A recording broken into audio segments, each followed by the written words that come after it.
Hi friends, welcome to my channel. இன்னைக்கு noodles வெச்சு ஒரு ரெசிபி பண்ணலாம்னுட்டு இது noodles cutlet எப்படி பண்றதுன்னு காட்றேன். தேவையான பொருட்கள் என்ன? வெங்காயம், கேரட், கொடமிளகாய், ஒரு பச்சை மிளகாய் ஒண்ணே, அதுக்கு அப்புறம் உருளைக்கிழங்கு 2 எடுத்துக்கணும். மிளகாய் தூள் வந்து 1 ஸ்பூன் எடுத்துக்கோங்க. மஞ்சள் தூள் வந்து ஒரு பிஞ்ச் இருந்தா போதும். நெக்ஸ்ட் கரம் மசாலாவும் ஒரு 1/2 ஸ்பூன் பக்கத்துல, சீரகத்தூள் வந்து ஒரு 1/2 ஸ்பூன். 12 rupees மேகி பாக்கெட் ஒன்னு எடுத்துக்கிறேன். எப்படி பண்றதுன்னு காட்றேன். உருளைக்கிழங்கு வந்து வேக வச்சு எடுத்துட்டேன் நான்.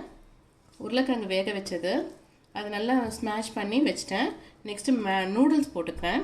அப்புறம் வெங்காயம் சேர்த்துக்கிறேன், கேரட் சேர்த்துக்கிறேன், கொடமிளகாவையும் சேர்த்துக்கிறேன்.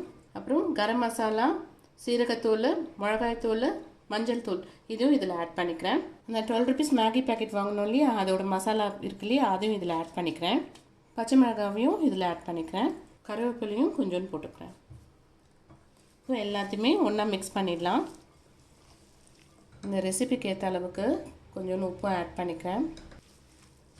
முட்டையில் கொஞ்சோண்டு வந்து நான் பெப்பர் ஆட் பண்ணிக்கிறேன். கொஞ்சோண்டு உப்பு.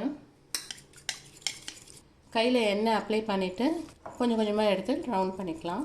கட்லெட் ஷேப்பில் எடுத்துக்கலாம்.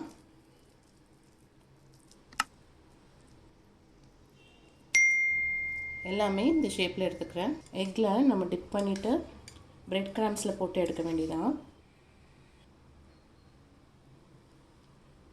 எக்கில் டிப் பண்ணிவிட்டு பிரெட் கிராம்ஸில் போட்டுட்டு ஸோ இந்த மாதிரி எடுக்கணும். நான் எல்லாமே இதே மாதிரி பண்ணி காட்டுறேன். எண்ணெய் சூடாயிடுச்சுன்னா சின்ன சிறுந்தி ஆக்கிடுங்க. போடும்போது மாத்திரம் பார்த்து போடுங்க. இதில் வந்து உருளைக்கிழங்கும் நூடுல்ஸ் மாத்திரம் நம்ம வேக வச்சுட்டோம்னா உடனே வித்தின் 5 minutesல இந்த கட்லெட் பண்ணிடலாம். இந்த ரெசிபியை ஈவினிங்கில் பசங்க ஸ்கூல்லேருந்து வந்துட்டோடனே உடனே பண்ணி இது கொடுத்துடலாம். நம்ம இந்த பபிள்ஸ்லாம் அடங்கிட்ட அப்புறமா எடுங்க. நல்லாவே அப்போ வெந்திருக்கும். அது பண்ணி முடிச்சிட்டேன். நான் பிளேட்டில் வச்சுட்டு காட்டுறேன். ஓகே ஃப்ரெண்ட்ஸ், நூடுல்ஸ் வச்சு நான் கட்லெட் பண்ணியாச்சு. நீங்களும் இதே ரெசிபி பண்ணி பாருங்கள். டேஸ்ட்டாக இருக்கும். 5 minutesலேயே இது பண்ணிடலாம். தேங்க்ஸ் ஃபார் வாட்சிங்.